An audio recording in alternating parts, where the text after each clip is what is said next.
ialah upaya mereka makna ikhtiar untuk memahami alam semesta. Itulah mengapa buku disebut sebagai jendela dunia yang mampu merangsang fikiran agar terus terbuka.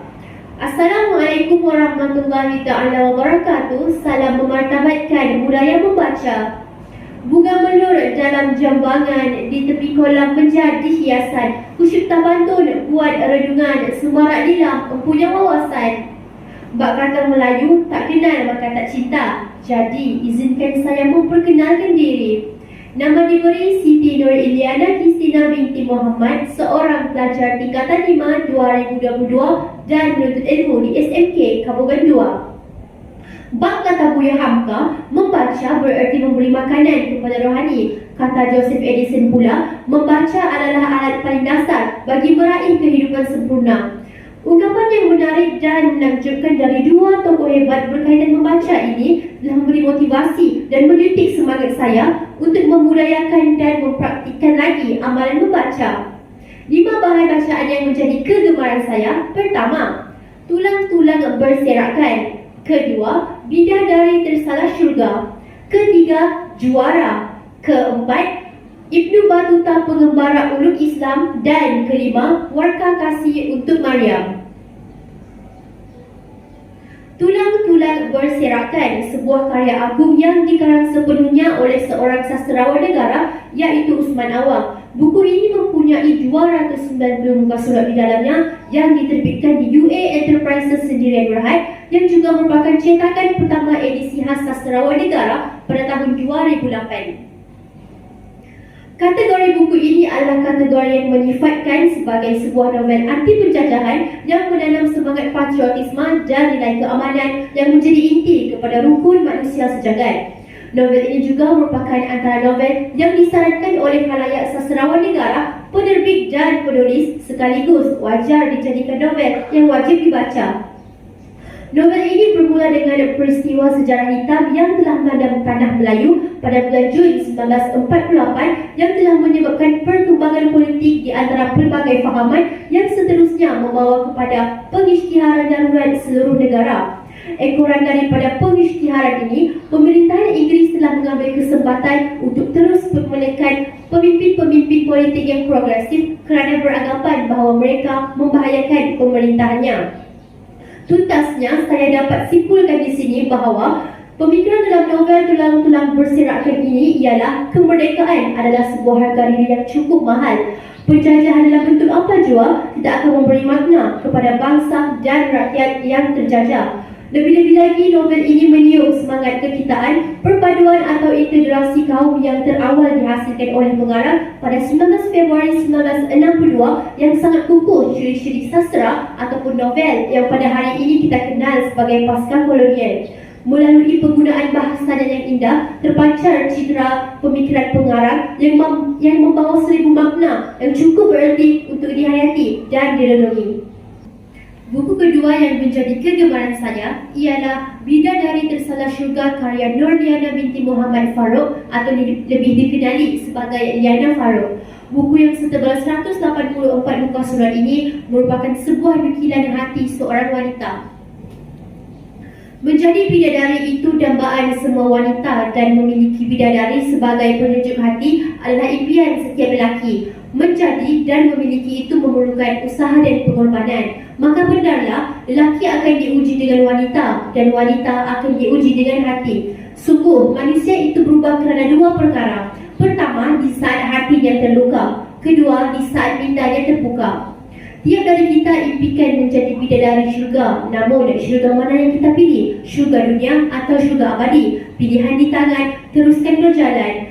Bidadari Tersalah Syurga menceritakan bagaimana perubahan seorang insan biasa yang terpaksa mengalami perubahan hidupnya demi cinta yang diburunya. Di saat kawan menjadi lawan, siapakah yang harus dipersalahkan? Di saat dakwah hanya dilakukan oleh agamawan, siapakah yang perlu bertanggungjawab? Di saat wanita akhir zaman mahu menjadi bidadari yang terjaga namun tersalah dan tersasar langkahnya, apa pula yang perlu diperbetulkan? Semua soalan yang terus menguasai diri telah terjawab dalam novel ini. Oleh itu, remaja masa kini perlulah meletakkan sepenuh harapan kepada Allah Subhanahu Wa Taala, kerana Allah sebaik-baik penentu dan hanya pada Allah kita berserah. Cinta yang suci, cinta yang bertahta yang di hati, bukan yang hanya datang lalu pergi. Remaja juga perlulah mengisi masa muda sebaiknya agar tidak memudaratkan masa depan dan terus meraih kejayaan. Kerana kejayaan adalah kunci segala-galanya untuk terus meraih kebahagiaan dan kecemerlangan di dunia maupun di akhirat. Seterusnya, Juara karya S. Othman yang juga merupakan seorang sastrawan negara yang disegani ramai. Juara mengisahkan konflik dalam masyarakat Melayu petani yang berkesudahan dengan tragedi. Pergolakan terjadi disebabkan timbulnya perasaan ingin membalas dendam akibat kematian salah seorang yang bergelar pahlawan lembu. Pembunuhan demi pembunuhan terus dilakukan oleh kedua-dua puak yang akhirnya membawa kepada penyelesaian yang dramatik. Novel Juara ini juga telah difilmkan oleh Yue Haji Saari dengan tajuknya Jogo. Kesimpulannya, kita perlulah mengambil iktibar dan pengajaran dalam novel ini dengan menjauhi sifat perasaan yang ingin membalas dendam sehingga sanggup merenggut nyawa. Ingatlah kata mutiara ini, buat baik dibalas baik, buat jahat jangan sekali. Buku keempat, Ibnu Battuta Pengembara Ulum Islam, sebuah karya Al-Ghazali yang mengandungi 261 muka surat di dalamnya. Dalam masa 30 tahun mengembara, Ibnu Battuta melengkapkan kembarannya ke Afrika Utara, Afrika Barat, Timur Tengah, Asia Selatan, Asia Tengah, Asia Tenggara dan juga China. Kembarannya bermula ketika Ibnu Battuta berusia 21 tahun semasa beliau menunaikan haji ke Mekah. Selepas dari hari itu, beliau langsung tidak pulang ke Maroko selama 24 tahun yang berikutnya.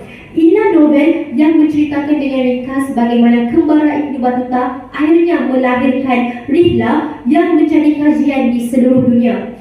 Perjalanan pengembaraan beliau sangat panjang, bermula sebagai seorang anak muda yang mempunyai semangat luar biasa, sanggup berjalan kaki seorang diri melintasi gurun dan gunung hanya untuk menunaikan haji. Oleh itu, kita perlulah mencontohi sikap Ibnu Battuta yang sanggup menempuhi pelbagai cabaran semata-mata untuk mengerjakan suruhan ilahi. Buku terakhir yang menjadi kegemaran saya ialah Warkah Kasih untuk Maryam yang dikarang oleh Nasrul Talib. Naskah yang setebal 196 muka surat ini mengisahkan tentang seorang wanita yang gigih berusaha dan berjuang demi melanjutkan pelajaran di perantauan. Karya ini menceritakan kisah benar seorang gadis bernama Maryam yang berasal daripada kota Belum Sabah.